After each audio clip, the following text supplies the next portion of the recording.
Video ini akan mengajak kamu berwisata ke alam-alam yang akan dilewati setelah kematian. Pencabutan ruh manusia.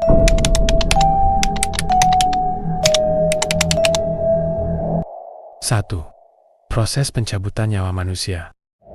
Sebuah riwayat dalam kitab Tadhkirah Qurtubi menyebutkan bahwa malaikat maut berada di bawah arasy, lalu akan berjatuhan lembar catatan yang tertulis nama orang yang sudah tiba ajalnya.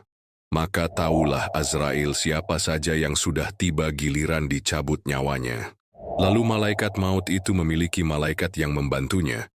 Para pembantu tersebut mencabut nyawa manusia hingga tenggorokannya. Setelah ruh di tenggorokan, barulah malaikat Azrail sendiri yang mencabut nyawanya. Lalu jika yang dicabut nyawanya adalah mukmin, maka peristiwa ini yang akan terjadi. Disebutkan dalam riwayat hadis, sesungguhnya seorang hamba, mukmin, jika akan menuju ke akhirat dan meninggalkan dunia, para malaikat turun kepadanya dan cahaya muka mereka seperti sinar matahari. Mereka duduk di sampingnya sejauh mata memandang. Kemudian malaikat pencabut nyawa itu datang dan duduk di dekat kepala hamba mukmin seraya berkata, "Wahai jiwa yang baik, keluarlah menuju ampunan Allah dan keridhaannya." Maka roh itu keluar bagaikan aliran cucuran air dari mulut kantong kulit. Setelah keluar rohnya, setiap malaikat maut mengambilnya.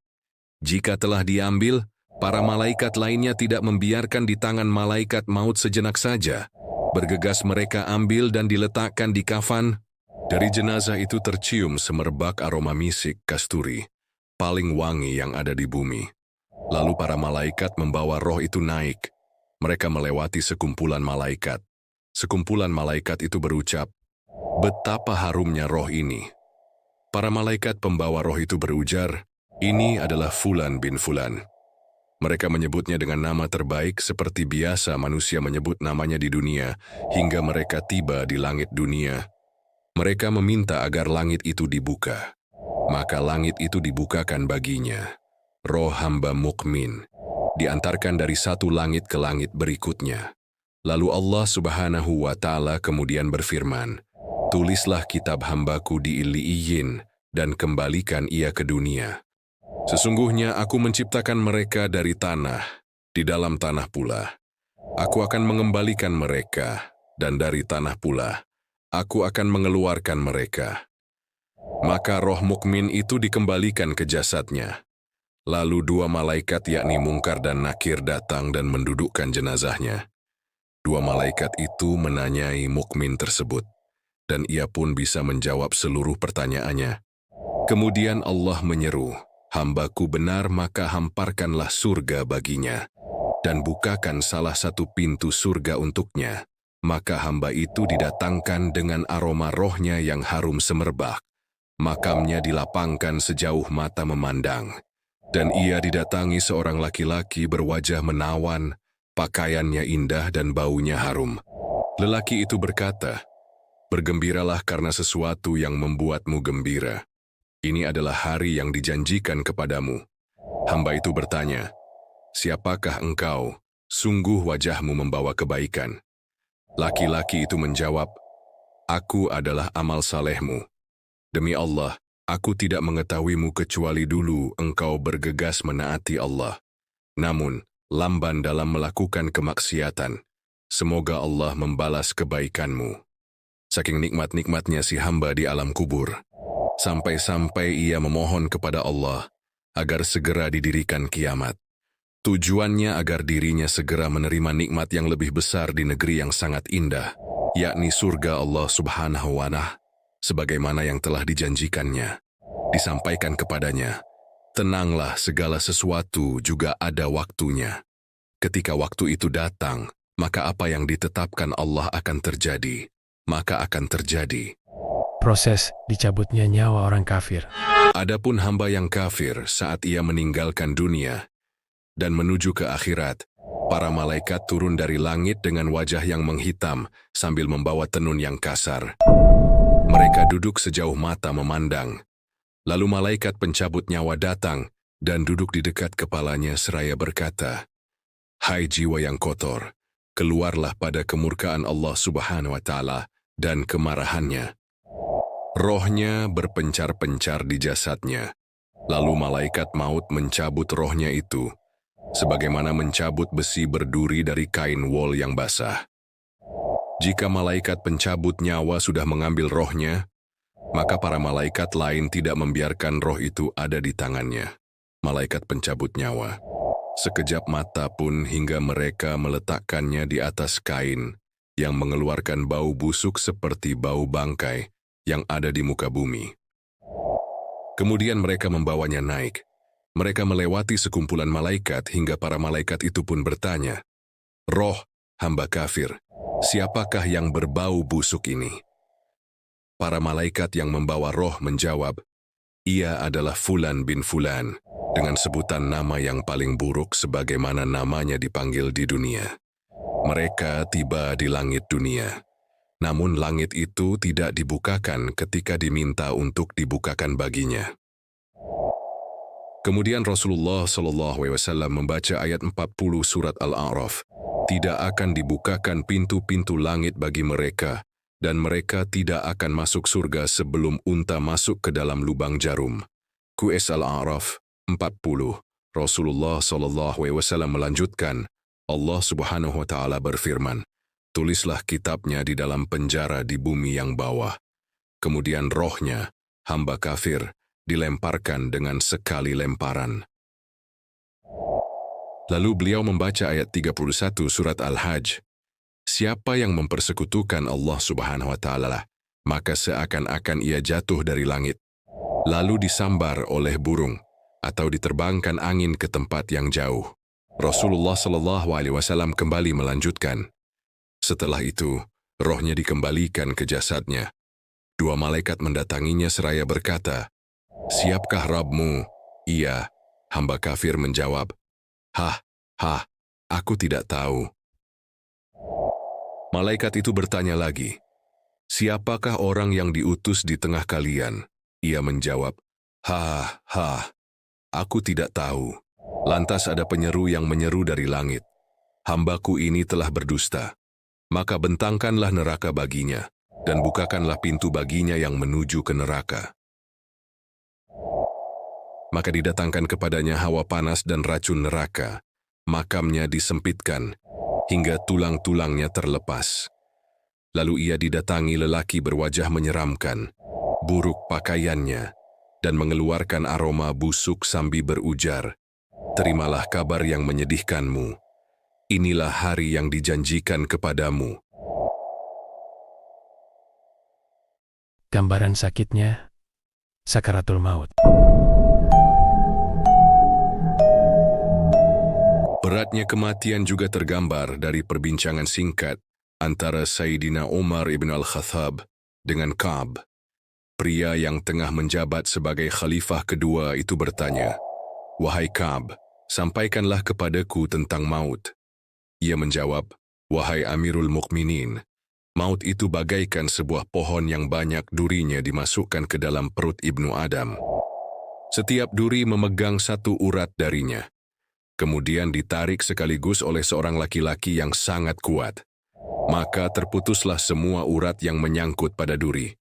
Tertinggallah urat-urat yang tersisa. Kemudian saat menghadapi sakaratul maut, Amr ibn al-Ash pernah ditanya oleh putranya tentang gambaran kematian. Ia menjawab, "Demi Allah, dua sisi tubuhku seakan-akan berada dalam himpitan. Napasku seakan-akan keluar dari lubang jarum, dan sebuah dahan berduri ditarik sekaligus dari ujung telapak kaki hingga ujung kepalaku."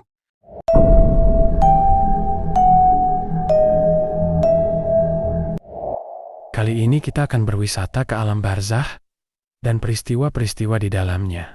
Inilah episode 2, seri perjalanan setelah kematian. Alam barzakh atau alam kubur adalah alam setelah kematian. Barzakh artinya sekat atau dinding pemisah antara alam dunia dan alam akhirat. Alam barzakh belum masuk di akhirat. Ia hanya sebagai tempat persinggahan. Seringkali, orang menganggap kubur sebagai alam barzakh, padahal kubur hanya tempat untuk menyimpan jasad orang yang telah meninggal. Alam barzakh adalah alam yang bisa lebih luas daripada dunia ini. Alam barzakh bisa menjadi tempat bahagia, juga bisa menjadi tempat siksaan. Sebagaimana hadits Nabi SAW, kubur adalah taman dari taman-taman surga atau lubang dari jurang-jurang neraka. Peristiwa di alam kubur dimulai setelah tanah ditimbunkan ke si mayit. Lalu tanah menyeru kepadanya, "Engkau telah bersenang-senang di atas punggungku. Kini cacing akan memakanmu di dalam perutku." Sangat banyak ucapan-ucapan dan celaan seperti ini hingga tanah itu diratakan.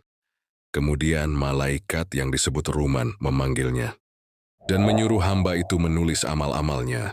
Dan setelah selesai tulisannya digantungkan pada lehernya. Setelah hal itu selesai, masuklah kepadanya dua malaikat yang mengujinya di dalam kubur. Merekalah yang disebut Mungkar dan Nakir. Namun sebelum ditanya dua malaikat, mayit akan mengalami doktotul qabri atau himpitan kubur. Himpitan ini akan menimpa pada mayit yang baik maupun mayit yang durhaka. Namun untuk orang baik kubur menghimpitnya seperti pelukan rindu dan kasih sayang. Sedangkan orang yang jahat dan durhaka akan dihimpit dengan himpitan kemurkaan, hingga tulang-tulang rusuknya bersatu. Inilah penjelasan tentang Munkar dan Nakir. Mereka adalah dua jenis malaikat berkulit hitam yang menembus tanah dengan taring-taring mereka. Mereka memiliki rambut yang terurai dan dijulurkan ke tanah. Perkataan mereka seperti guntur yang menggelegar. Mata mereka seperti kilat yang menyambar. Nafas mereka seperti angin yang berhembus kencang. Di tangan masing-masing mereka tergenggam gada dari besi yang sangat berat. Kalau dua kelompok, jin dan manusia, berkumpul untuk mengangkatnya, mereka tidak mampu melakukannya. Kalau pemukul itu dipukulkan pada gunung paling besar sekalipun, pasti gunung itu menjadi rata. Kalau ada jiwa yang memandang mereka, pasti ia akan menggigil dan lari ketakutan, lalu masuk ke dalam hidung si mayit. Karenanya, mayit itu menjadi hidup, dimulai dari bagian dada dan keadaannya, seperti ketika sekarat. Ia tidak mampu bergerak tetapi dapat mendengar dan melihat. Kemudian, kedua malaikat itu menanyainya dengan kasar dan menghardiknya dengan bengis. Tanah di sekelilingnya menjadi seperti air. Ketika ia bergerak, terbuka dan ditemukan padanya kegembiraan. Bahasa apa yang mereka gunakan untuk menanyai mayit di kubur? Dan hal apa yang ditanyakan Munkar Nakir? Terjadi perbedaan pendapat ulama tentang bahasa apa yang digunakan untuk menanyai mayit. Imam Suyuti dan Al-Bulqini mengatakan dengan bahasa Suryani, dan Imam Ibnu Hajar berpendapat dengan bahasa Arab dan pendapat yang syahih. Pertanyaan malaikat di alam kubur dengan bahasa mayit tersebut. Kedua malaikat itu bertanya kepadanya, "Siapa Tuhanmu? Apa agamamu? Siapa nabimu? Kemana kiblatmu?" Barang siapa yang diberi taufik dan diteguhkan oleh Allah dengan perkataan yang teguh, ia akan menjawab,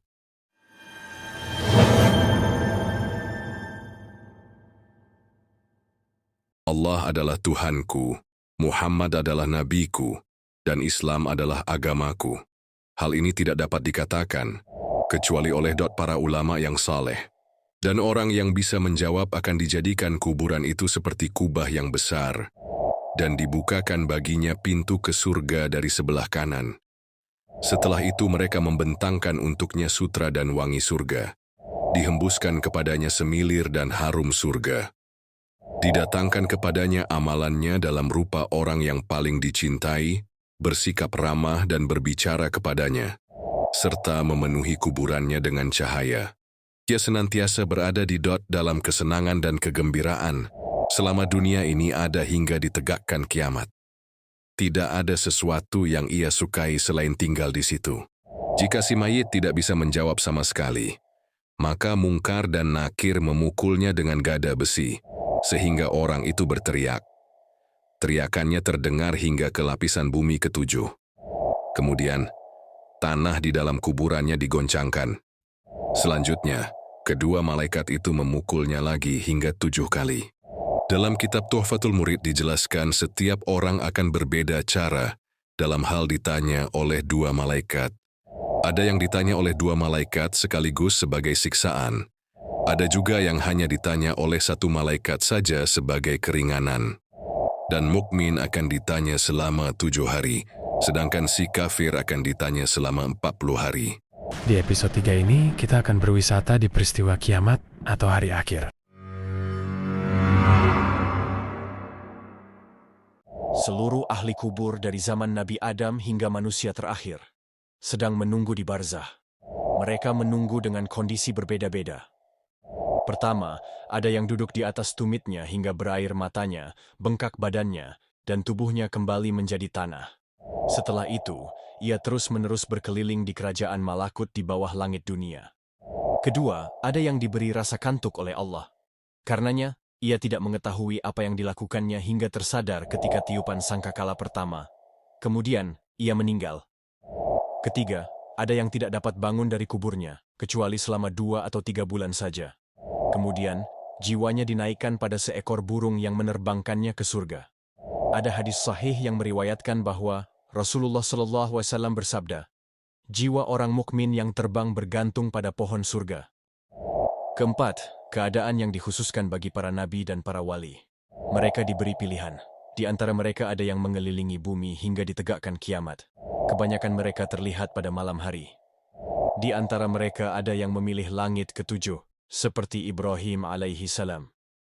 Dalam 4 keadaan para penghuni kubur ini, ada yang diazab, ada yang diberi rahmat, ada yang dihinakan, dan ada yang dimuliakan. Lalu hari yang dijanjikan itu tiba. Inilah gambaran peristiwa hari kiamat. Malaikat Israfil telah siap meniup sangkakalanya. Ia sudah menyimpannya di mulutnya. Ia tinggal menunggu perintah Allah Subhanahu wa Ta'ala. Menurut sebagian ulama, tiupan sangkakala akan terjadi 2 kali. Tiupan sangkakala yang pertama disebut dengan nafkhatul faza wa asyaqi, yaitu tiupan yang menyebabkan terkejutnya seluruh makhluk sehingga menyebabkan kematian mereka. Lalu tiupan yang kedua disebut nafkhatul ba'si atau tipuan kebangkitan. Tiupan pertama, tiupan yang mengagetkan dan mematikan. Dan ketika sangkala itu ditiup, maka terkejutlah penduduk langit dan bumi, kecuali sesuatu yang dikehendaki oleh Allah.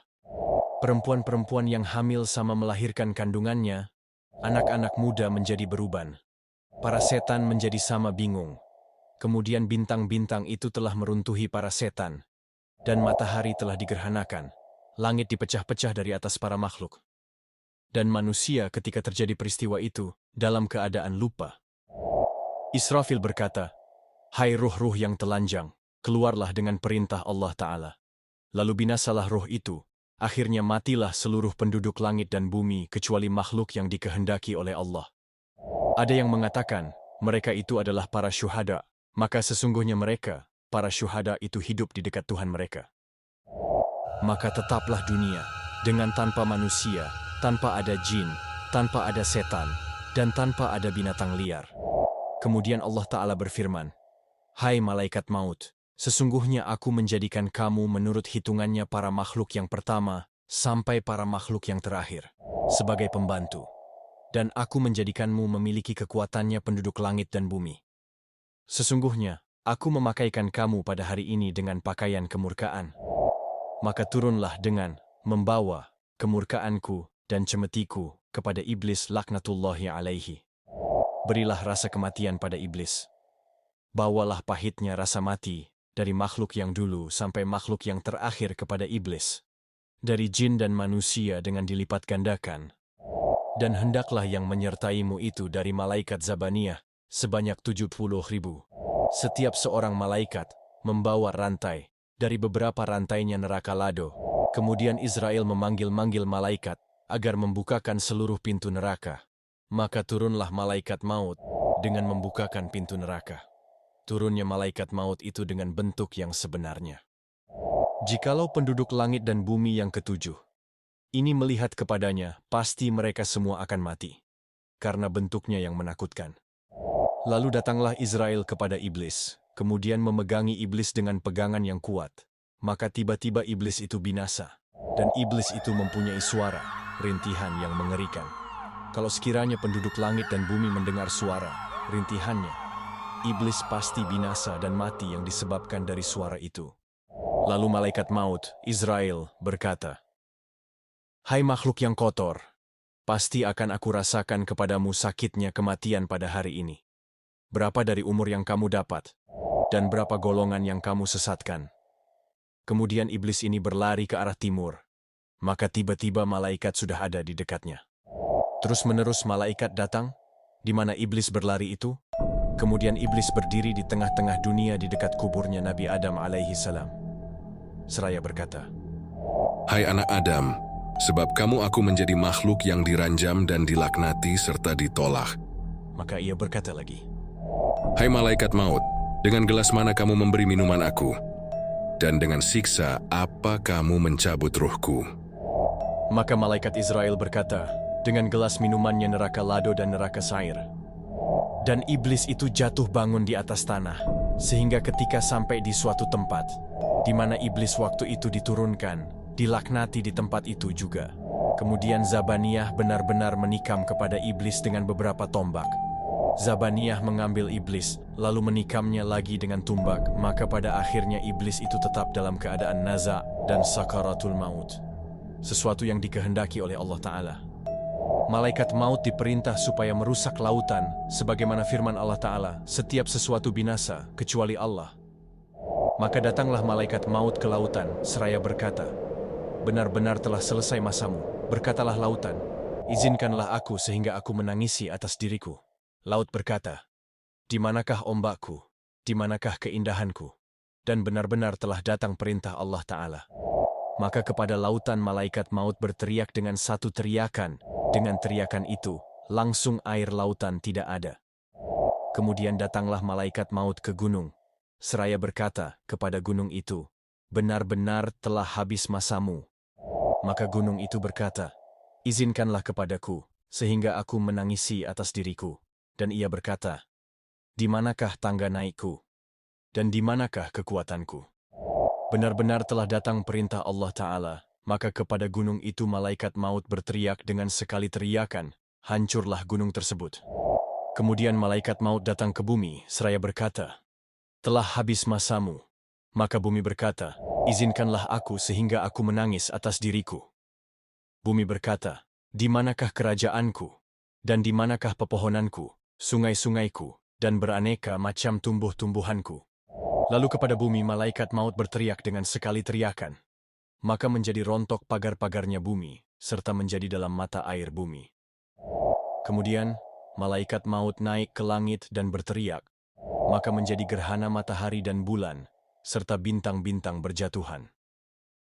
Kemudian Allah Ta'ala berfirman, hai malaikat maut, siapa yang masih tersisa dari makhlukku?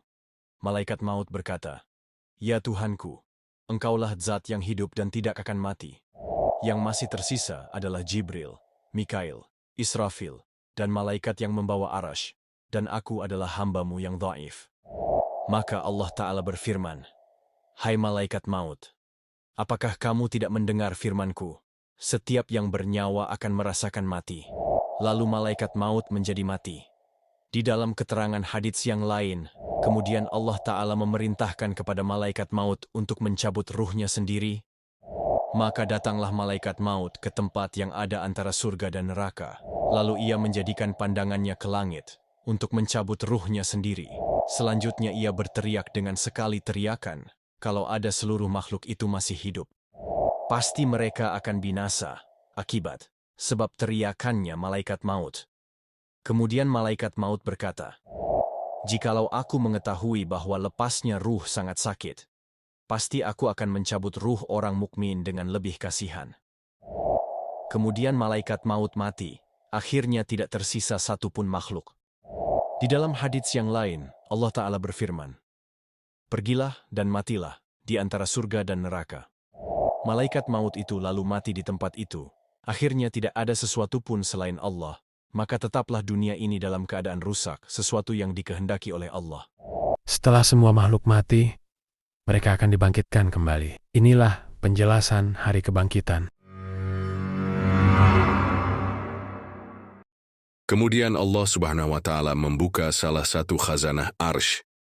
Di dalamnya terdapat lautan kehidupan. Lalu, lautan itu menghujani bumi. Tiba-tiba, ia menjadi seperti sperma laki-laki. Bumi yang kekeringan menjadi hidup kembali, sementara hujan itu terus-menerus mengguyur, hingga membasahi seluruh permukaannya. Tinggi air itu mencapai 40 hasta. Tiba-tiba, jisim-jisim mulai tumbuh dari tulang ekor. Tubuh-tubuh yang tumbuh itu sempurna dalam ukurannya masing-masing. Bayi menjadi bayi, orang tua menjadi orang tua, orang dewasa menjadi orang dewasa, pemuda menjadi pemuda, dan remaja menjadi remaja.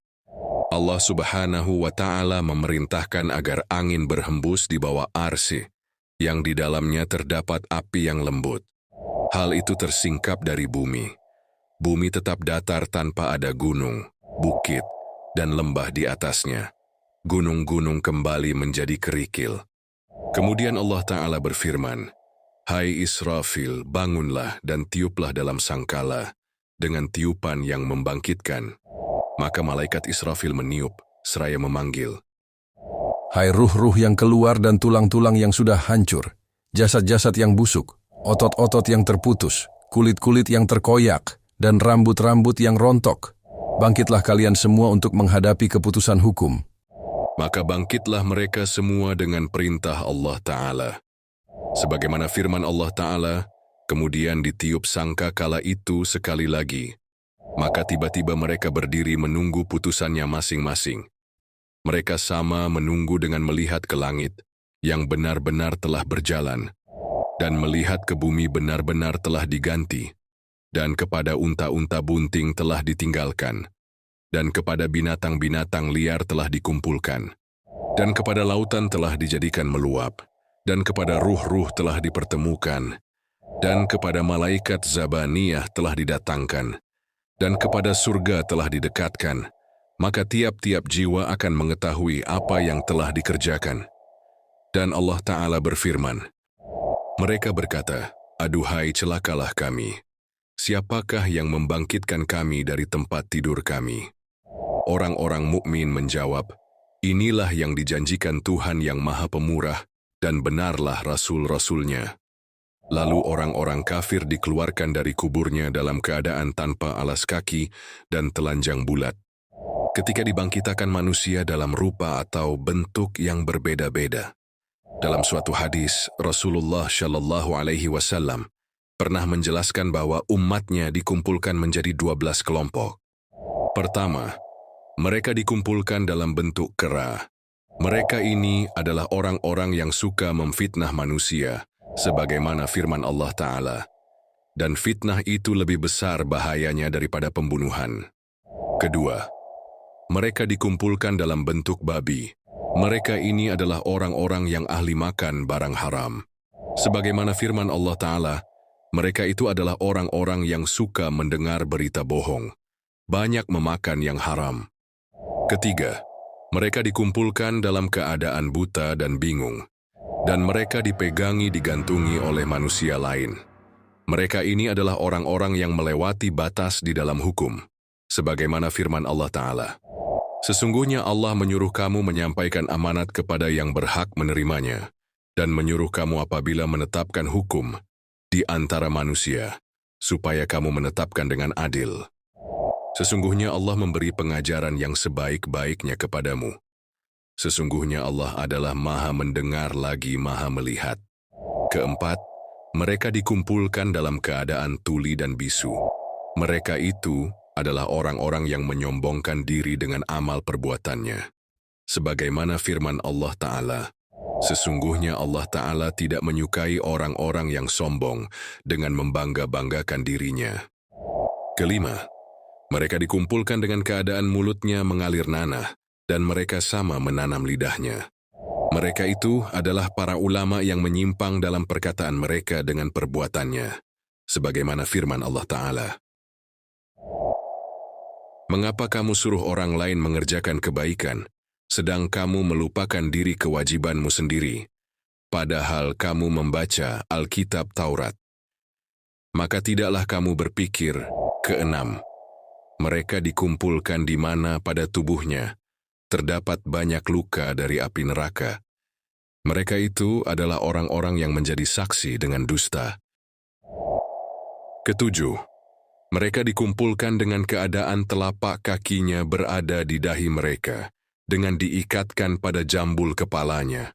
Mereka baunya lebih busuk daripada bangkai. Mereka itu adalah orang-orang yang mengikutkan syahwat dan kelezatan, serta keharaman. Sebagaimana firman Allah Ta'ala, itulah orang-orang yang membeli kehidupan dunia dengan kehidupan akhirat, maka tidak akan diringankan siksa mereka dan mereka tidak akan ditolong. Kedelapan, mereka dikumpulkan dalam keadaan mabuk yang jatuh bangun ke kanan dan ke kiri. Mereka itu adalah orang-orang yang mencegah pada hak Allah Ta'ala. Sebagaimana firman Allah Ta'ala, "Hai orang-orang yang beriman, nafkahkanlah di jalan Allah sebagian dari hasil usahamu yang baik-baik, dan sebagian dari apa yang kami keluarkan dari bumi untuk kamu. Dan janganlah kamu memilih yang buruk-buruk lalu kamu menafkahkan daripadanya, padahal kamu sendiri tidak mau mengambilnya, melainkan dengan memincingkan mata terhadapnya. Dan ketahuilah bahwa Allah Maha Kaya lagi, Maha Terpuji." Kesembilan, mereka dikumpulkan di mana pada dirinya terdapat celaan yang terbikin dari tembaga merah. Mereka itu adalah orang-orang yang tidak menjauhkan dari ghibah membicarakan orang lain. Sebagaimana firman Allah Ta'ala, "Hai orang-orang yang beriman, jauhilah kebanyakan purbasangka kecurigaan, karena sebagian dari purbasangka iru dosa. Dan janganlah mencari-cari keburukan orang dan janganlah menggunjingkan satu sama lain. Adakah seorang di antara kamu yang suka memakan daging saudaranya yang sudah mati? Maka tentulah kamu merasa jijik kepadanya. Dan bertakwalah kepada Allah. Sesungguhnya Allah Maha Penerima Tobat lagi Maha Penyayang."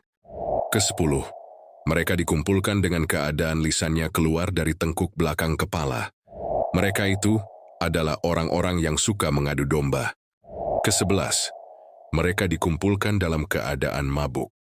Mereka itu adalah orang-orang yang sama berbicara di dalam masjid dengan pembicaraan urusan duniawi. Sebagaimana firman Allah Ta'ala, "Dan sesungguhnya masjid-masjid itu adalah kepunyaan Allah. Maka janganlah kamu menyembah seseorang pun di dalamnya di samping menyembah Allah." Kedua-belas, mereka dikumpulkan dalam bentuk babi. Mereka itu adalah orang-orang yang memakan barang riba.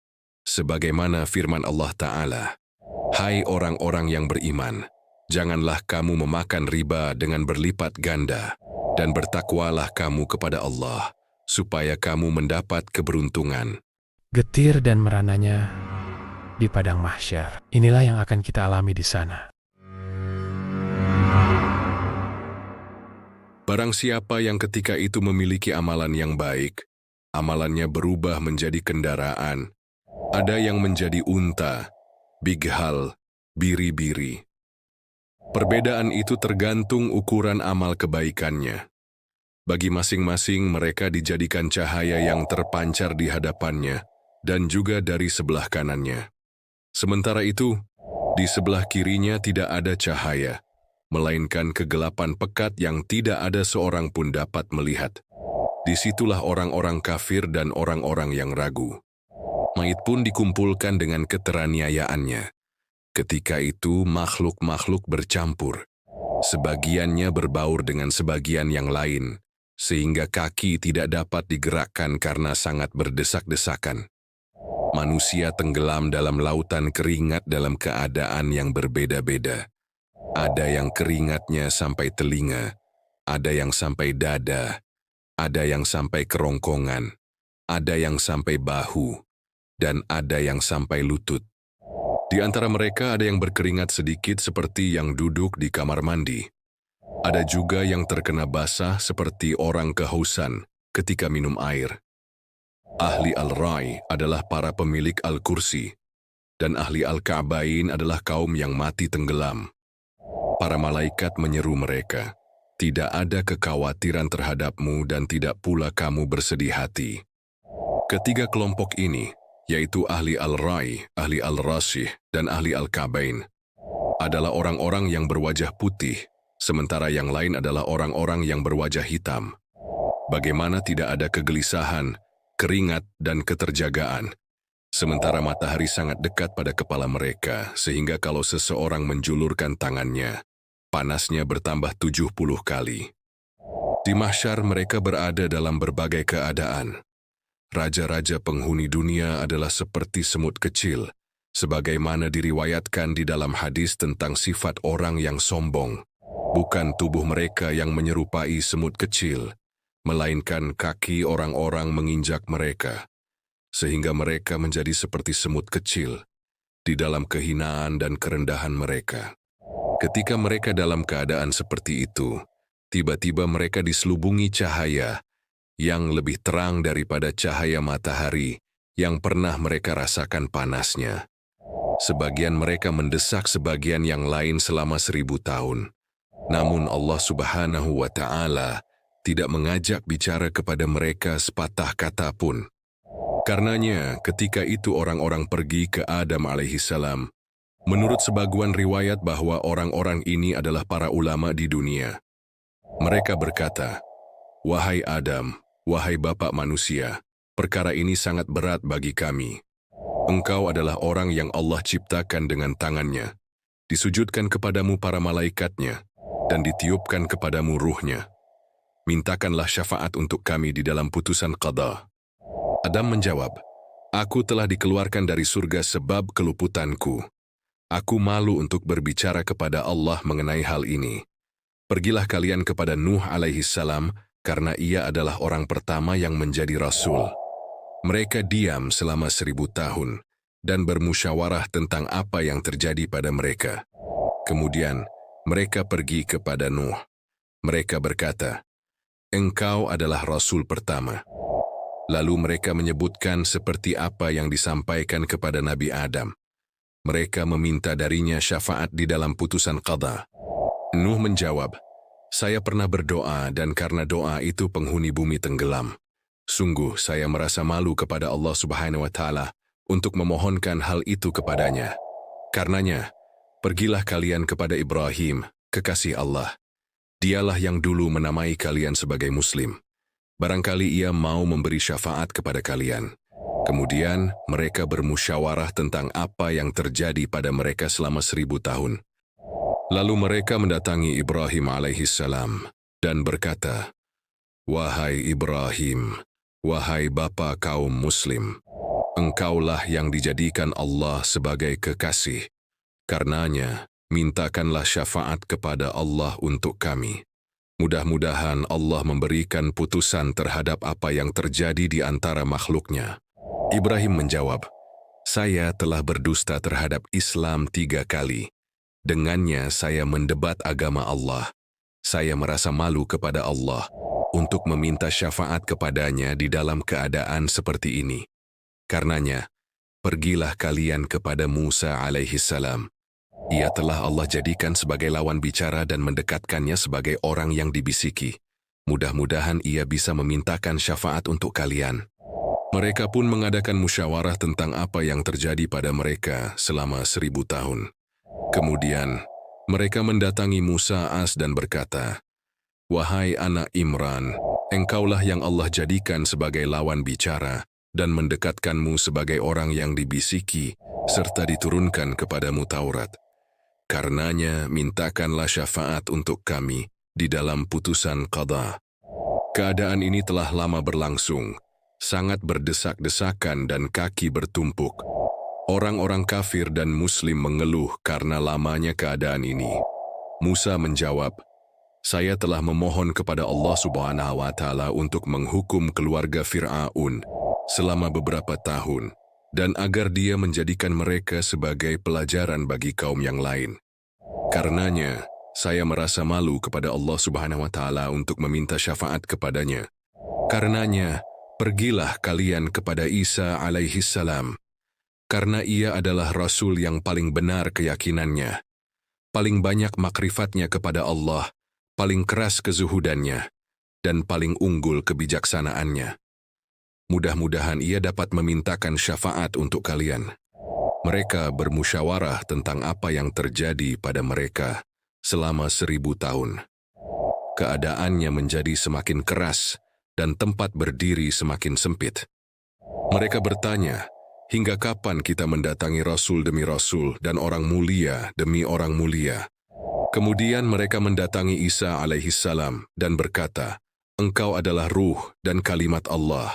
Engkaulah yang Allah namakan sebagai pemuka dunia dan akhirat. Karenanya, mintakanlah syafaat untuk kami kepada Tuhanmu di dalam putusan qada. Isa menjawab, sesungguhnya kaum saya menjadikan saya dan ibu saya sebagai Tuhan di samping Allah. Oleh karena itu, bagaimana saya dapat meminta syafaat di sisi zat yang saya disembah bersamanya? Saya disebut anak baginya dan dia disebut bapak bagi saya.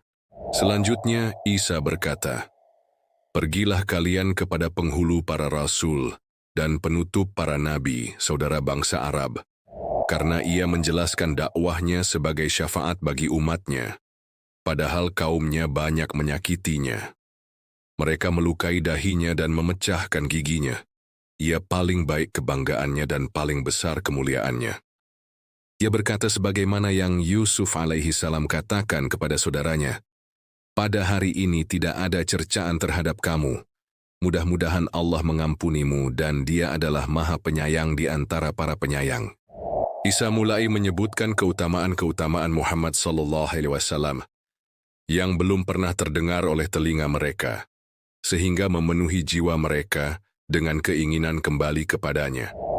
Kemudian, mereka berjalan hingga sampai di mimbar Muhammad SAW. Mereka berkata kepadanya, Engkau adalah kekasih Allah. Kekasih adalah perantara yang paling baik. Mintakanlah syafaat untuk kami kepada Tuhan Anda. Tidak ada lagi tempat meminta sesudah Anda dan tempat lari dari Anda. Baginda Muhammad SAW menjawab, Akulah yang akan memintakan syafaat kepada kalian, wahai umatku. Lalu di bawah Arasyah, beliau menjatuhkan diri untuk bersujud. Beliau tinggal di situ selama 1000 tahun. Selanjutnya, beliau memuji Allah Subhanahu wa Ta'ala dengan pujian-pujian yang belum pernah ada seorang pun yang melantunkannya. Setelah itu Allah Subhanahu wa Ta'ala berfirman, Wahai Muhammad, angkatlah kepalamu. Katakan bahwa Dia mendengarmu dan berilah syafaat kepada mereka karena engkau adalah pemberi syafaat. Nabi Muhammad SAW menjawab, Wahai Tuhanku, berilah putusan di antara hamba-hambamu. Keadaan mereka telah begitu lama. Masing-masing telah melihat dosanya pada hari kiamat. Lalu datang seruan, Benar, wahai Muhammad, Allah bertitah kepada surga agar berhias. Lalu surga didatangkan. Surga itu mengeluarkan harum yang semerbak. Wanginya menyebar sejauh perjalanan 500 tahun.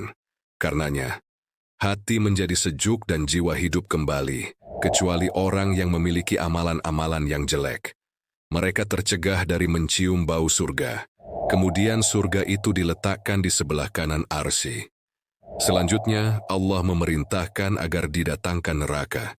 Karenanya, neraka merasa cemas dan ketakutan. Ia berkata kepada para malaikat yang diutus kepadanya, Tidakkah kalian ketahui bahwa Allah menciptakan makhluk yang dengannya Dia mengazabku? Para malaikat menjawab, Tidak, demi keagungannya. Semata-mata Dia mengirim utusan kepadamu, agar engkau menyiksa orang-orang yang berbuat maksiat kepada Tuhanmu. Untuk hal seperti hari ini engkau diciptakan. Para malaikat itu membawanya. Neraka itu berjalan di atas 4 kaki dan dituntun dengan 70.000 tali kendali.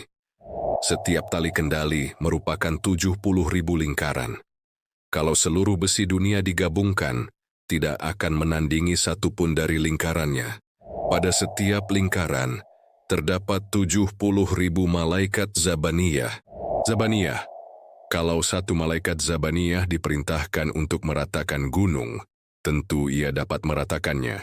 Dan jika disuruh menghancurkan bumi, tentu ia dapat menghancurkannya. Ia mengeluarkan suara, percikan api dan asap. Neraka itu mendidih sehingga menutup cakrawala, menjadi gelap. Ketika di antara ia dan makhluk ada jarak 1000 tahun, ia mengambil dengan cepat tangan-tangan Zabaniyah, sehingga sampai kepada para penghuni tempat perhentian. Ia memiliki bunyi yang keras, tamparan dan sesuatu yang mematikan. Karenanya, ada yang bertanya, apakah ini? Lalu ada yang menjawab neraka jahanam. Neraka menarik dengan cepat tangan-tangan penggiringnya, dan mereka tidak mampu menahannya karena besar kekuatannya. Karenanya, semua berlutut hingga mereka memohon kepada Ibrahim, Musa, dan Isa yang bergantung pada arsy. Ibrahim telah melupakan Ismail, Musa telah melupakan Harun, dan Isa telah melupakan Maryam. Masing-masing dari mereka mulai berkata, "Wahai Tuhanku, selamatkanlah aku." Dan hanya Nabi kita tercinta Muhammad SAW yang tidak memikirkan dirinya melainkan hanya umatnya yang ia khawatirkan dan berkata, "Umatku, umatku, selamatkanlah mereka, wahai Tuhanku." Inilah penjelasan tentang apa yang akan terjadi nanti di Yaumul Hisab atau hari perhitungan amal. Yaumul Hisab adalah hari di mana manusia akan mempertanggungjawabkan semua perbuatannya di dunia. Pada hari ini, Allah Subhanahu wa Ta'ala akan menghitung semua amal perbuatan manusia, baik yang baik maupun buruk, baik ucapan maupun perbuatan secara rinci dengan adil. Perhitungan ini dilakukan di hadapan Allah setelah mereka mengambil kitab amalnya masing-masing. Dalam kitab Tuhfatul Murid disebutkan bahwa yang akan dihisab adalah seluruh manusia, dan baik muslim maupun kafir, kecuali orang-orang yang dikecualikan. Kitab amal kita sebenarnya banyak saat di dunia, namun pada saat hari itu tiba, buku amal kita hanya satu yang mengumpulkan seluruh amal kita di dunia. Kitab amal kita itu disimpan di bawah arasy. Pada saat waktunya tiba, angin akan ditiupkan dan menerbangkan seluruh kitab-kitab amal tersebut. Setiap kitab amal akan menempel ke leher-leher pemiliknya. Kitab amal itu menempel ke pemiliknya tepat sasaran, tidak akan ada yang tertukar.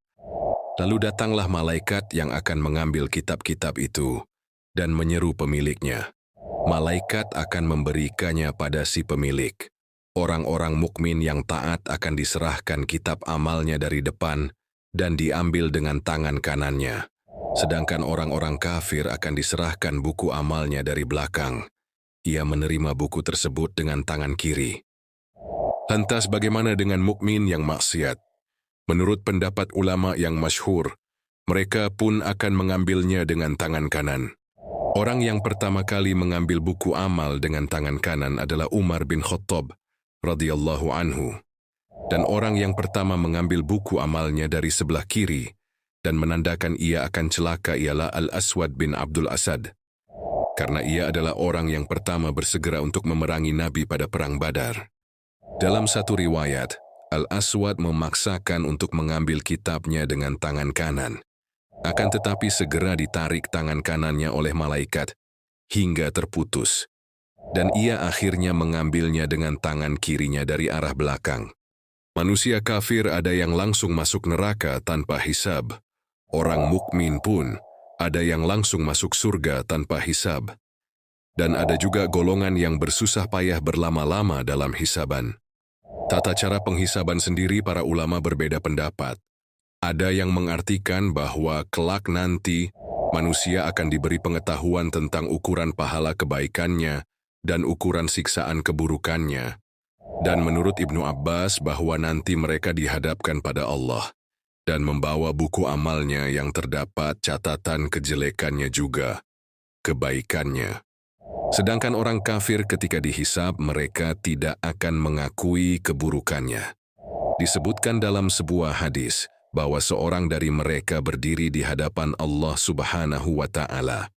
Lalu Allah berkata kepadanya, "Wahai hamba yang jahat, engkau telah berbuat durhaka dan maksiat." Orang itu menjawab, "Aku tidak melakukannya." Allah berkata, "Engkau harus memberikan bukti." Lalu didatangkan para malaikat pencatat amal perbuatannya. Tetapi orang itu berkata, "Mereka berdusta kepadaku." Ia membela dirinya sendiri. Mulut mereka ditutup. Allah Subhanahu wa Ta'ala berfirman, "Pada hari ini kami tutup mulut mereka Dan berkatalah kepada kami tangan mereka, dan memberi kesaksianlah kaki mereka terhadap apa yang dahulu mereka usahakan. Anggota-anggota tubuhnya memberikan kesaksian atasnya, lalu ia diperintahkan ke neraka. Ia mulai mencela anggota-anggota badannya sendiri. Namun, anggota-anggota badan itu berkata kepadanya, "Ini bukan keinginan kami. Allah yang menjadikan kami bisa berbicara, sebagaimana Dia menjadikan segala sesuatu bisa berbicara." Lalu apa yang ditanyakan atau diperhitungkan nanti? Setiap manusia akan berbeda dalam proses hisabnya. Ada yang sebentar, ada yang lama, ada yang mudah, ada juga yang susah. Ada yang sembunyi-sembunyi, ada juga yang dihisab terang-terangan. Dalam sebuah riwayat disebutkan bahwa yang akan ditanyakan adalah 4 hal. 1. Umur. Untuk apa umur digunakan? 2. Jasad atau anggota tubuh. Untuk apa ia dipergunakan? 3. Ilmu. Bagaimana ia diamalkan? Dan keempat, harta. Dari mana ia didapatkan? Begini kejadiannya saat amal kamu ditimbang di Yaumul Mizan atau hari penimbangan nanti. Setelah selesai proses penghisaban yang begitu rinci dan lama, lalu ditimbanglah amal-amal manusia. Bentuk timbangan itu dijelaskan dalam sebuah riwayat dari Ibnu Abbas radhiyallahu anhu. Dia berkata, neraca itu ditegakkan di hari kiamat di atas tiang. Panjangnya setiap tiang itu antara timur dan barat. Sedangkan mangkokan neraca itu seperti luasnya bumi, panjang dan lebarnya. Itu salah satu dari kedua mangkokan neraca. Itu berada di sisi kanan aras, yaitu mangkokan untuk kebaikan. Dan yang lain berada di sisi kiri aras, yaitu mangkokan untuk keburukan. Dan di antara neraca itu seperti gunung yang dipenuhi oleh kebaikan dan keburukan. Pada hari dilaksanakannya hisab itu kira-kira 50.000 tahun. Para ulama berbeda pendapat tentang berapa jumlah timbangan tersebut. Ada yang mengatakan hanya 1, dan ada yang berpendapat bahwa timbangan itu banyak. Karena setiap amal ada timbangannya secara khusus. Pendapat yang kuat adalah bahwa timbangan itu hanya 1 untuk semua amal dan semua umat. Lalu para ulama juga berbeda pendapat tentang apa sebenarnya yang ditimbang itu. Pendapat jumhur mufassirin bahwa yang ditimbang itu adalah buku-buku amalnya. Sedangkan menurut sebagian ulama, bahwa yang ditimbang itu adalah zat amal itu sendiri. Amal baik akan memiliki bentuk indah yang bercahaya, dan amal buruk akan berbentuk buruk dan hitam gelap. Ibnu Mas'ud menyampaikan, pada hari kiamat manusia akan dihisab. Siapa saja yang amal baiknya lebih banyak dari amal buruknya, walau hanya selisih 1 amal, maka ia akan masuk surga. Sementara orang yang amal buruknya lebih banyak dari amal baiknya, walau hanya selisih 1 amal, maka ia akan masuk neraka. Ibnu Mas'ud melanjutkan, sesungguhnya timbangan amal baik bisa ringan atau kalah, walau hanya kurang seberat biji sawi. Sehingga orang yang imbang antara amal baik dan buruknya, maka dia termasuk ashabul araf, orang-orang yang diberi pengetahuan. Terakhir, Ibnu Mas'ud berpesan, sesungguhnya seorang hamba, jika melakukan 1 kebaikan maka akan dicatat untuknya 10 kali lipat, dan jika ia melakukan 1 keburukan, maka akan dicatat untuknya 1 kali lipatnya. Maka celakalah orang yang 1 kali lipatnya mengalahkan 10 kali lipatnya. Mengenal gambaran proses penimbangan amal itu sendiri, Nabi SAW bersabda, didatangkanlah seorang lelaki, di mana bersama lelaki itu terdapat 77 sijil, atau catatan amalnya. Setiap catatan amal panjangnya sejauh mata memandang, dan di dalam catatan itu terdapat catatan kesalahannya dan dosa-dosanya. Lalu beberapa catatan amal itu diletakkan di mangkok timbangan, dan dikeluarkan untuk orang ini sebuah kertas catatan amal yang besarnya seperti 1 jari, dan di dalam kertas itu terdapat lafaz syahadat. Kertas itu diletakkan di mangkok yang lain, maka kertas tersebut bisa memberatkan mengalahkan timbangan seluruh dosa-dosanya. Itu contoh penghisaban orang mukmin. Maka akan berbeda tentunya proses dihisabnya orang-orang kafir. Semoga kita bisa wafat dalam keadaan iman dan Islam. Amin. Penjelasan sirot atau jembatan nanti yang akan kita lewati di hari kiamat. Setelah manusia melewati penimbangan amal, mereka digiring untuk melewati sirot. Sirot adalah jembatan yang menghubungkan padang mahsyar dengan surga. Dan di bawah sirot adalah neraka. Para ulama berbeda pendapat tentang bentuk sirot itu sendiri. Menurut pendapat yang masyhur bauha sirot, lebih tipis dari rambut dan lebih tajam daripada pedang. Sebagaimana menurut sebuah hadits Imam Tobroni dari Ibnu Mas'ud, jembatan Al-Sirath dipasangkan di tengah-tengah jahanam seperti pedang tipis yang sangat tajam. Ia sebuah jembatan yang licin dan menggelincirkan. Di atasnya penuh besi-besi pengait dari api yang siap menyambar, mengait, dan menghempaskan ke neraka. Ulama yang lain seperti Imam Izzuddin bin Abdissalam dan Imam Qarafi berpendapat yang ada dalam hadits adalah bentuk kiasan yang menunjukkan betapa sulitnya melewati sirot. Bahkan menurut Imam Qarafi bahwa sirot itu lebar dan terdapat dua jalan yang berada di sebelah kanan dan kiri. Umat selamat akan melalui jalan kanan, dan umat yang celaka akan melalui jalan kiri. Dan menurut pendapat ketiga bahwa sirot itu tipis sekali, namun ia bisa menjadi lebar sesuai cahaya setiap manusia. Semakin besar cahayanya maka jalan akan semakin lebar, dan semakin kecil cahayanya maka sirot akan semakin tipis. Panjang sirot adalah sama dengan perjalanan 3.000 tahun. 1.000 tahun menurun, 1.000 tahun datar, dan 1.000 tahun menanjak. Lalu untuk setiap makhluk yang melewati sirot itu berbeda-beda dalam cepat dan lambatnya waktu yang dihabiskan dalam melewati sirot. Orang yang gagal melewati sirot dan masuk neraka pun berbeda-beda. Ada yang abadi di neraka seperti orang kafir. Ada juga yang akan dikeluarkan dari neraka seperti mukmin yang berdosa. Di antara meneraka juga ada yang baru satu langkah, ia sudah tergelincir dari sirot dan masuk dalam neraka. Orang ini adalah orang yang kelak menjadi ahli neraka, yang paling akhir keluar dari neraka. Juga ada yang tinggal selangkah lagi berhasil melewati sirot dan akan mencapai surga, namun ia tergelincir. Orang ini adalah orang yang akan dikeluarkan paling awal dari neraka.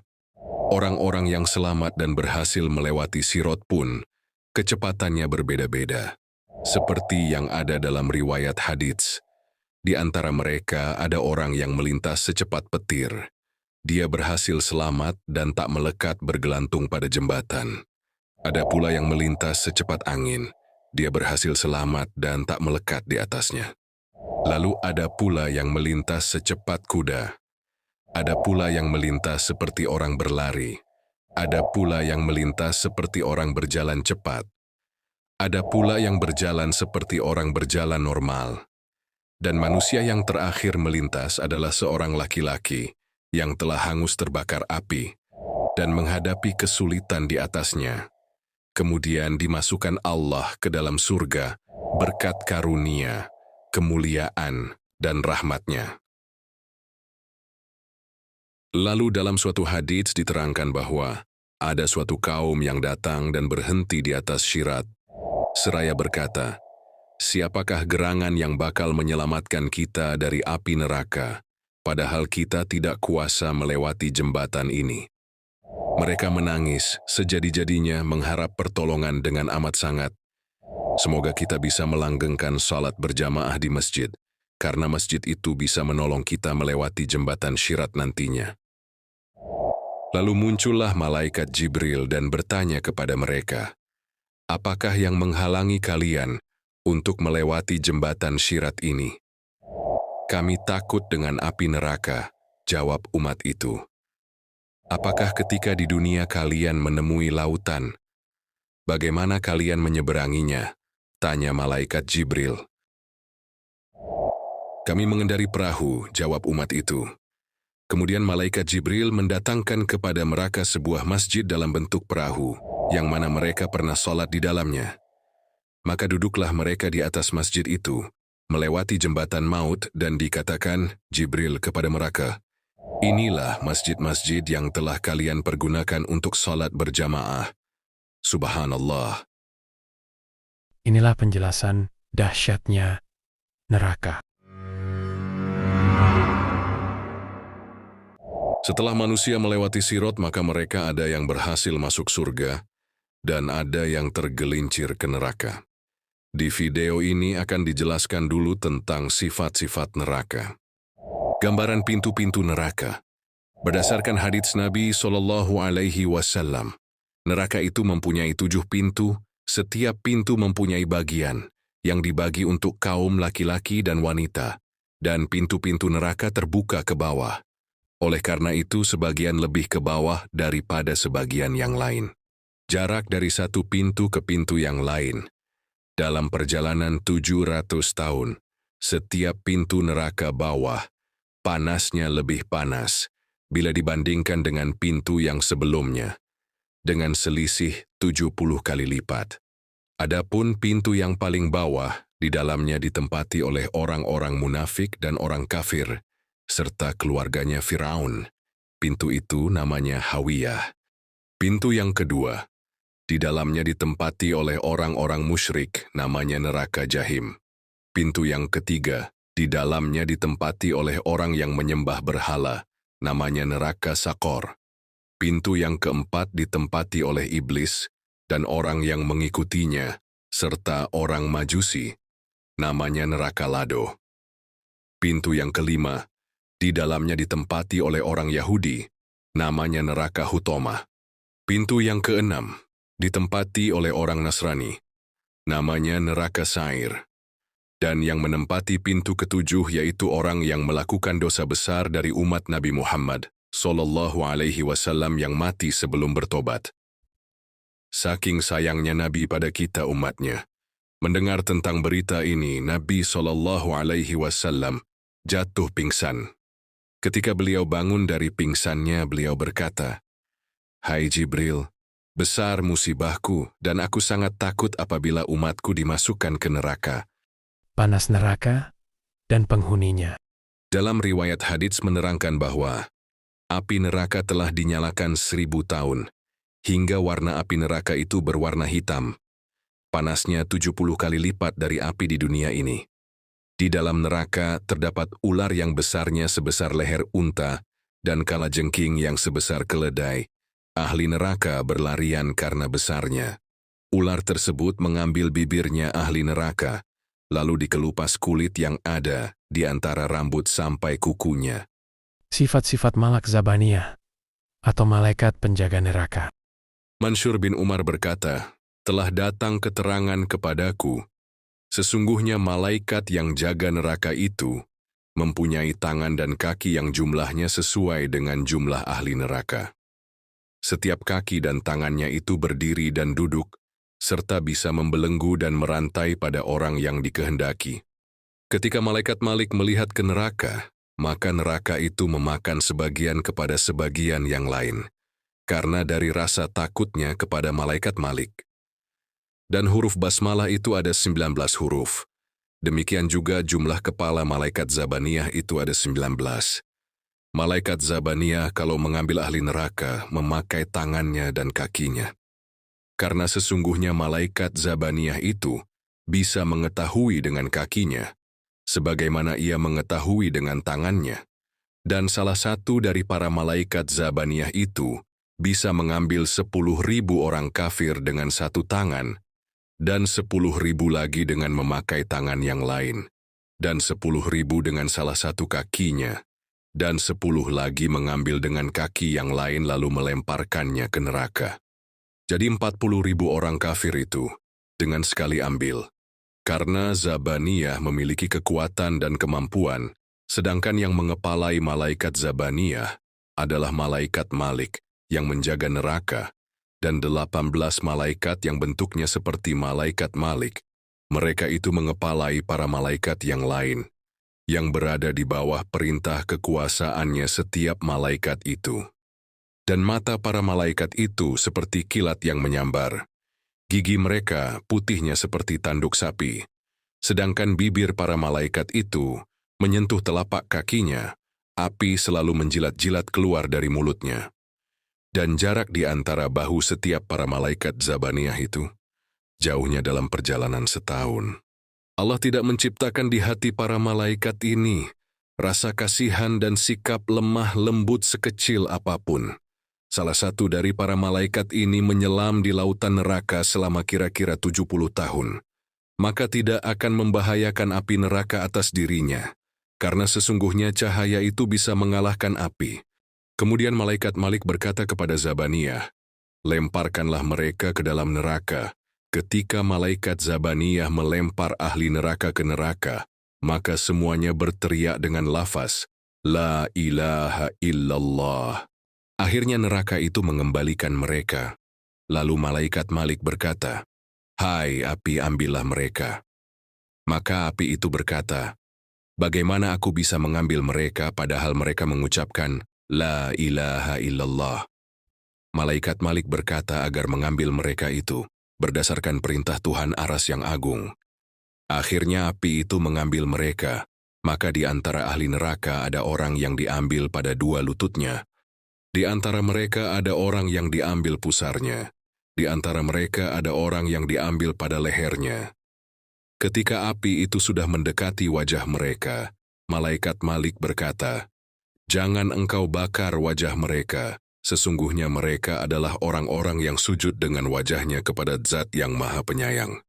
Dan jangan engkau bakar hati mereka, karena sesungguhnya hati itu adalah tempat tauhid, makrifat dan iman, serta lama mereka merasa haus di bulan Ramadan.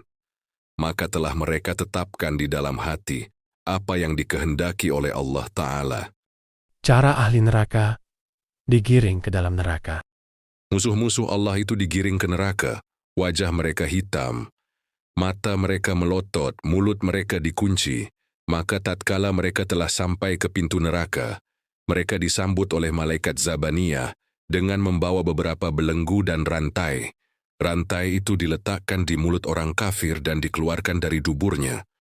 Dan tangan kirinya dibelenggu ke lehernya, sedangkan tangan kanannya dimasukkan ke dalam dadanya, lalu dicabut dari antara kedua bahunya. Mereka diikat dengan rantai, dan digandengkan setiap anak Adam dengan setan dalam satu rantai. Selanjutnya diseret dengan wajahnya, dan mereka dipukuli oleh para malaikat dengan gada sejenis palu dari besi.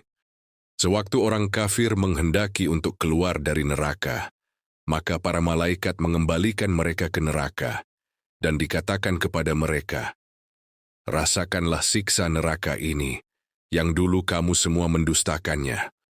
Rasulullah Shallallahu Alaihi Wasallam menjelaskan bagaimana ketika umatnya diseret ke dalam neraka.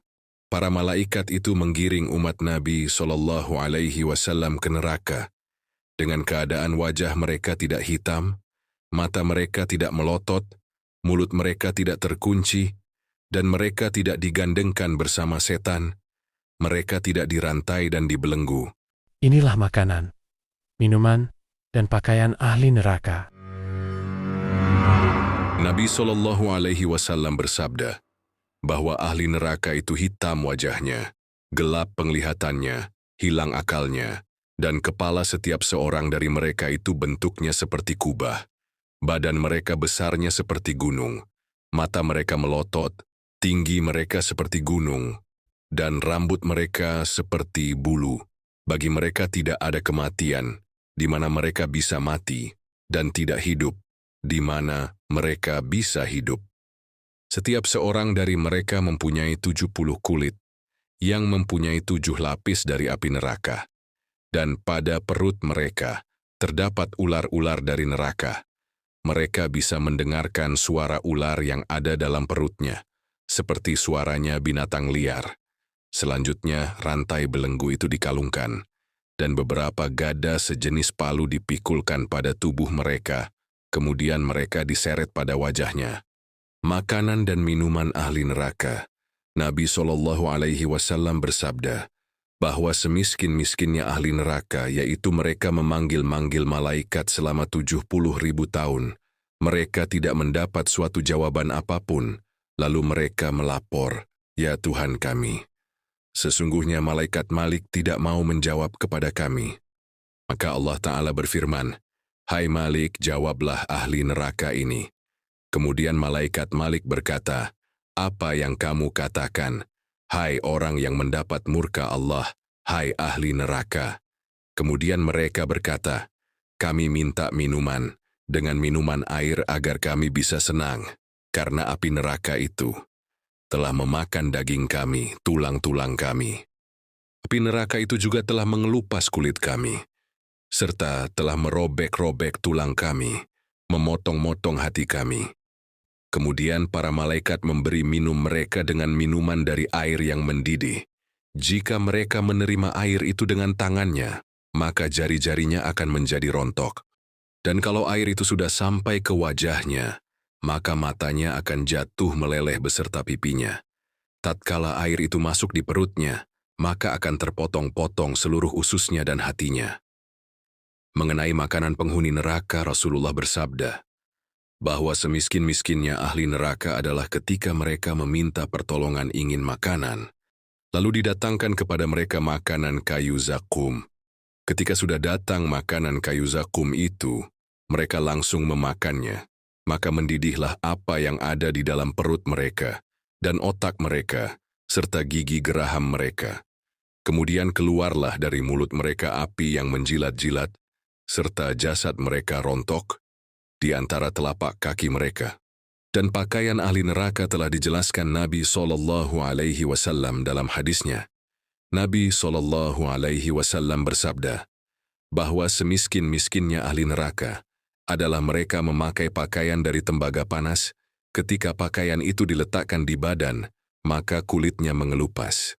Dan orang-orang yang celaka itu tetap di dalam neraka. Ahli neraka itu buta, tidak bisa melihat. Mereka bisu, tidak bisa berbicara. Mereka tuli, tidak bisa mendengarkan.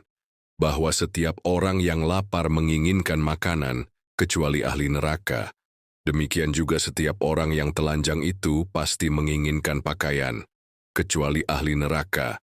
Dan setiap mayat itu menginginkan hidup kembali kecuali ahli neraka. Maka sesungguhnya ahli neraka itu mengharapkan mati, tapi mereka tidak bisa mati. Inilah surga dengan kenikmatannya yang tak terbatas. Wahab berkata, sesungguhnya Allah Ta'ala menciptakan surga di hari dijadikannya surga. Luasnya surga itu seperti luasnya langit dan bumi. Panjangnya surga itu, tak seorang pun yang mengetahuinya kecuali Allah. Maka ketika terjadi hari kiamat, hilanglah 7 bumi dan 7 lapis langit, lalu langit dan bumi dijadikan luas sebagai luasnya surga. Dan surga itu menjadi bertambah luas sampai pada batas yang memuat penghuninya. Surga-surga itu seluruhnya ada 100 derajat. Jarak antara setiap 2 derajat kira-kira dalam perjalanan 500 tahun. Sungai-sungainya mengalir, buah-buahnya bergantungan. Di dalam surga itu terdapat segala sesuatu menurut keinginan hati, dan mata juga merasakan kenikmatan. Di dalam surga juga terdapat istri-istri yang maasi suci dari bidadari.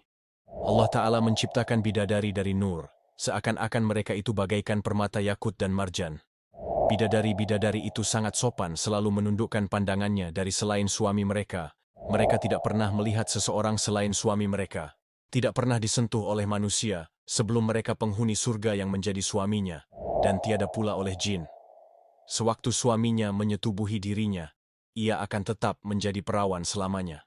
Dan bidadari itu memakai 70 pakaian. Setiap pakaian mempunyai warna yang berbeda, dan pakaian itu lebih ringan daripada rambut.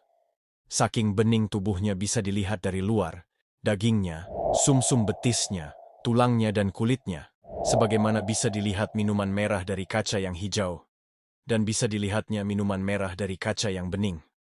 Kepalanya memakai mahkota dari intan yang ditaburi dengan permata yakut. Pintu surga.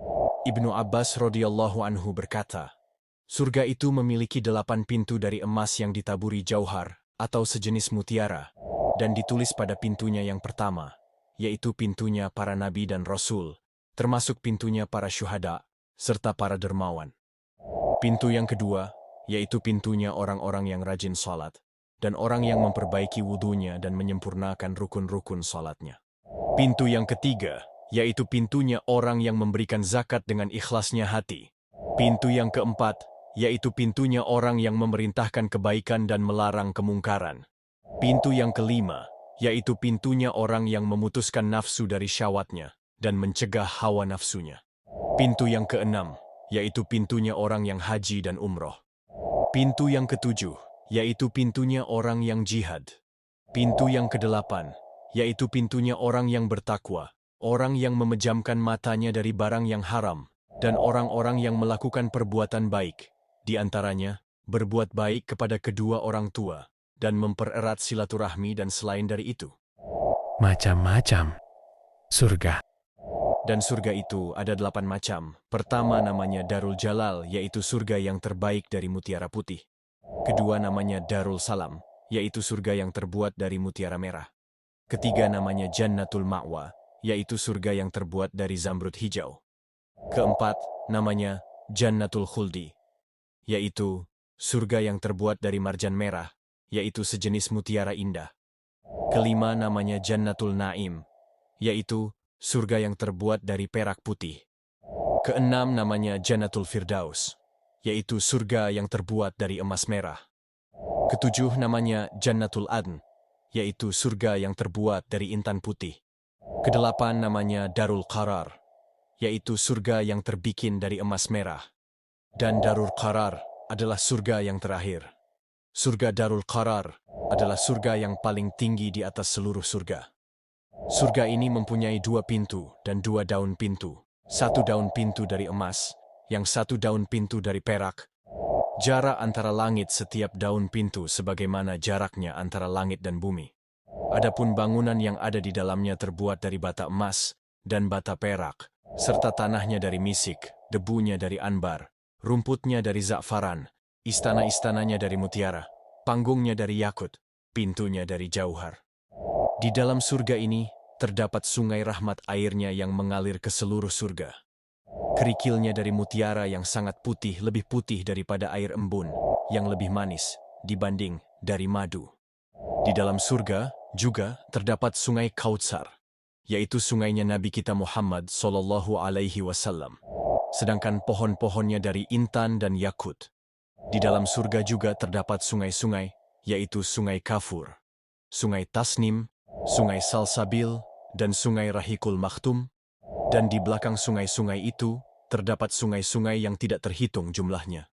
Di dalam hadits dari Nabi SAW, sesungguhnya beliau pernah bersabda, "Di malam aku dijalankan ke langit, telah diperlihatkan kepadaku seluruh surga. Maka aku melihat 4 sungai. Pertama, sungai dari air, yang berubah warnanya. Kedua, sungai dari air susu, yang tidak berubah rasanya. Ketiga, sungai dari arak khamir. Keempat, sungai dari madu yang sangat bening.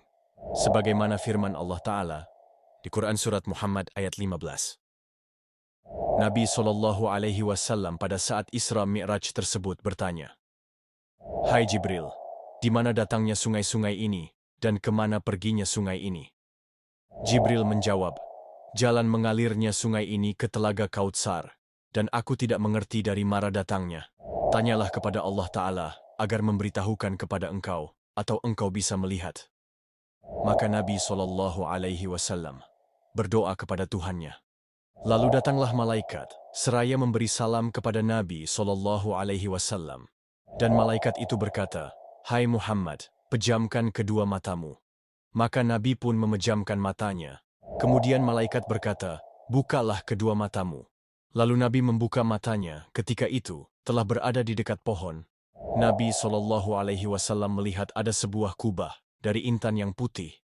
Kubah ini mempunyai pintu dari yakut hijau dan gemboknya dari emas merah. Jikalau seluruh isi dunia yang terdiri dari jin dan manusia berada di atas kubah itu, maka mereka pasti seperti burung yang duduk di atas gunung. Nabi melihat ada 4 sungai yang mengalir di bawah kubah ini. Maka tatkala Nabi menghendaki untuk kembali, malaikat berkata, "Kenapa engkau tidak masuk ke dalam kubah?" Nabi menjawab, "Bagaimana aku bisa masuk, sedangkan pintunya kubah ini dikunci?" Malaikat menjawab, "Bukalah pintunya." Nabi berkata, "Bagaimana membukanya?" Lalu malaikat menjawab, kuncinya sudah ada di tanganmu. Nabi bertanya, apa kuncinya itu? Malaikat menjawab, yaitu lafaz, Bismillahirrahmanirrahim.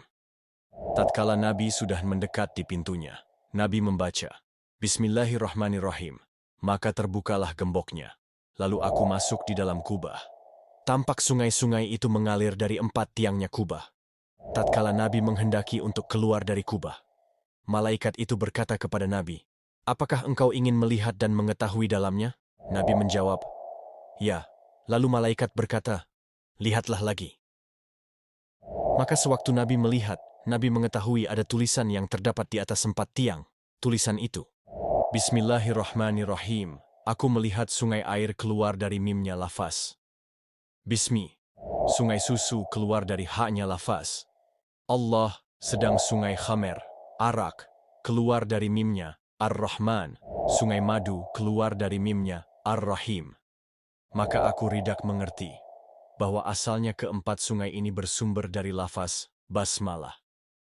Allah berfirman, hai Muhammad, barang siapa yang menyebut aku dengan nama ini dari umatmu, mengatakan dengan hati ikhlas, lafaz Bismillahirrahmanirrahim, maka aku akan memberi minum dia dari 4 sungai itu. Kemudian, Allah Ta'ala memberi minum ahli surga pada hari Sabtu, dari air surga, pada hari Ahad, mereka sama minum dari madunya surga. Pada hari Senin, mereka minum dari air susunya surga. Pada hari Selasa, mereka minum dari kamernya surga. Ketika mereka minum arak, mereka jadi mabuk semua, mereka mabuk. Dengan terbang selama 1000 tahun sehingga sampai ke gunung yang besar, yang terbikin dari misik yang sangat berbau harum yang bersih. Dan sungai Salsabil keluar dari bawah gunung itu. Lalu mereka minum air sungai Salsabil. Pada waktu itu, adalah hari Rabu. Kemudian mereka terbang selama 1000 tahun. Sehingga mereka sampai ke istana yang tinggi. Di dalam istana itu terdapat ranjang yang tinggi. Dan beberapa gelas yang sudah disediakan sebagaimana yang terdapat dalam ayat. Maka duduklah setiap seorang dari mereka di atas ranjang, lalu datanglah pada mereka minuman zanjabil. Selanjutnya, mereka meminum dari minuman tersebut. Pada waktu itu adalah hari Kamis. Kemudian mereka dihujani oleh awan yang putih selama 1000 tahun. Sehingga mereka sampai ke tempat duduknya orang yang benar. Pada waktu itu, hari Jumat mereka duduk di atas hidangan yang kekal. Lalu turun pada mereka minuman rahikum makhtum, dengan ditutupi misik. Selanjutnya, mereka membuka tutupnya dan meminumnya.